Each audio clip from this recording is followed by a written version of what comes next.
হাতে মাত্র 10 মিনিট সময় থাকলেই কিন্তু এই চটজলদি নিরামিষ পনিরের রেসিপিটি খুব সহজেই বাড়িতে তৈরি করে ফেলতে পারবেন। খেতেও হয় দুর্দান্ত।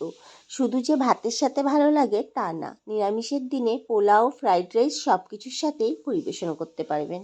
নমস্কার বন্ধুরা, কিচেন অপশনটাই চ্যানেলে আপনাদের স্বাগত।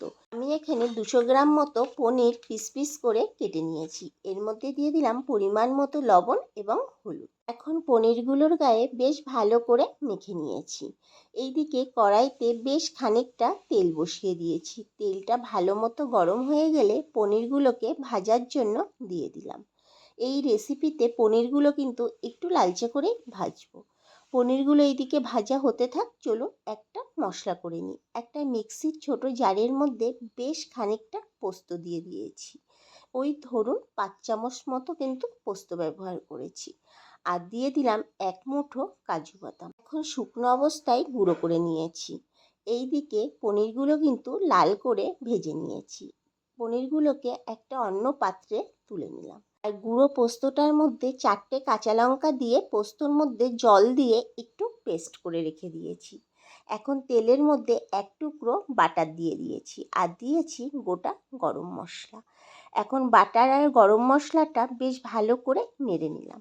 আর এর মধ্যে দিয়ে দিলাম পেস্ট করে রাখা পোস্ত আর কাজু।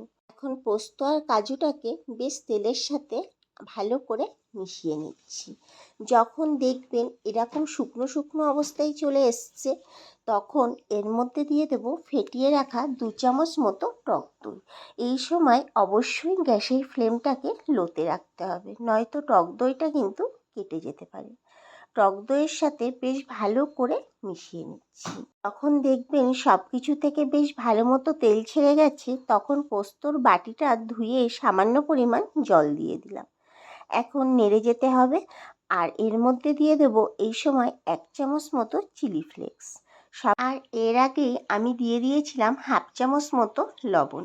তবে এই রেসিপিতে কিন্তু কোনো হলুদ ব্যবহার আর করব না। যখন দেখবেন মশলা থেকে এরকম তেল ছেড়ে গেছে, তখন সামান্য পরিমাণ একটু চিনি দিয়ে দেব। যেহেতু টক দই দিয়েছি আর নিরামিষ রান্না, এই জন্য একটু চিনি ব্যবহার করলে কিন্তু খেতে বেশ ভালো লাগবে। যখন মশলার জলটা একটু শুকিয়ে আসবে, তখন এর মধ্যে ভেজে রাখা পনিরগুলোকে দিয়ে 2 থেকে 3 মিনিট একটু ভালো করে নাড়াচাড়া করতে হবে। এই জন্যই পনিরগুলো এতটাই লাল করে ভেজেছিলাম। যদি হালকা ভাজতাম তাহলে কিন্তু ভেঙে যাওয়ার ভয় থাকতো। আমি এখানে আপনাদের 2 মিনিট মতো পর দেখাচ্ছি। যখন এরকম পর্যায়ে চলে আসবে, তখন এর মধ্যে দিয়ে দেবো 1/2 কাপ মতো জল।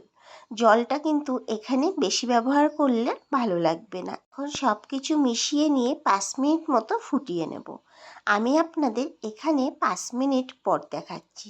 যখন জলটা এরকম একটু শুকিয়ে আসবে, একটু মাখো মাখো চলে আসবে ভাব, তখন এর মধ্যে দিয়ে দেব 1 টুকরো মতো বাটার। আর নামানোর আগে দিয়ে দেব কিছুটা পরিমাণ কস্তুরি মেথি। এখন সব কিছু বেশ ভালো করে মিশিয়ে নেব। মিশিয়ে নিয়ে কড়াই থেকে নামিয়ে নেব। তৈরি হয়ে গেল দারুণ স্বাদের চটজলদি পনিরের রেসিপি। খেতে কিন্তু ভীষণ ভালো হয়েছিল। এইভাবে একবার হলেও বাড়িতে তৈরি করে দেখতে পারেন। আর এই রেসিপিটি যে শুধু নিরামিষের দিনে ভাতের সাথেই খেতে হবে তা না, আপনারা ফ্রাইড রাইস, পোলাও সব কিছুর সাথেই কিন্তু পরিবেশন করতে পারবেন। এমনকি রুটির সাথেও ভালো লাগবে। ভিডিওটি ভালো লাগলে আমার চ্যানেলটিকে সাবস্ক্রাইব এবং ফেসবুক পেজ থেকে যদি দেখে থাকেন, পেজটিকে ফলো করে দেওয়ার অনুরোধ রইল। দেখা হচ্ছে নতুন একটি ভিডিওতে।